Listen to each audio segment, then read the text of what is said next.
Hey friends, I am on your genre assignment for today, and we are talking again this week about historical fiction. So, we already know a little bit about historical fiction, and now we're going to dig even deeper. Let's read what it says here. Historical fiction. In historical fiction, characters live in a setting that is a real place, can be real people or fictional characters, face real problems that people experienced in the time and place in which the story is set. And for today, we are going to do something called establishing purpose. Here it says establish a purpose. The purpose or reason for reading historical fiction may be for enjoyment or to learn about people and events from the past. Here it says turn and talk. With a partner, discuss different purposes for reading Granddaddy's Turn, A Journey to the Ballot Box. For instance, you may want to find out what the title means. Establish your purpose for reading the text.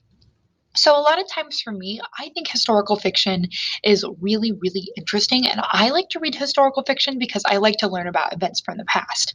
Some people like to read historical fiction because they think it's entertaining and that it has good stories. So, in this box here, when you open up Notebook, I want you to type in the reasons why you might want to read a historical fiction story.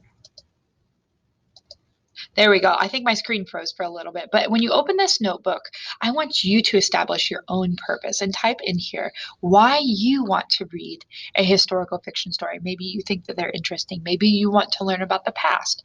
So you will establish your purpose by typing why you would like to read a historical fiction story. So you could say, I want to learn more about the events that happen in the past. If you have that same reason, that's totally fine. And then it saves automatically and then you can click close there. So let's take a look at this historical fiction anchor chart. Purpose: to entertain using events from the past, to give information about history, to show how the past and present are similar and different.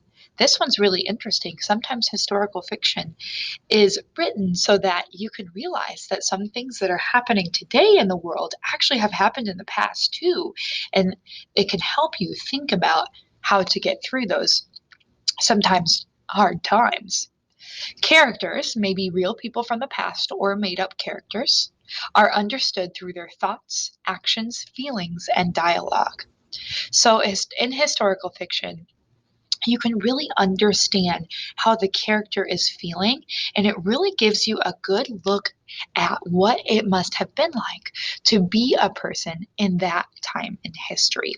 So the story that you're gonna listen to tomorrow and that we're reading for this week is a really, really good one to analyze the characters and how they think and how they feel. So be thinking about characters and how they think and how they feel and how that helps us learn about the past as we go through our reading lessons this week. All right, friends, thank you.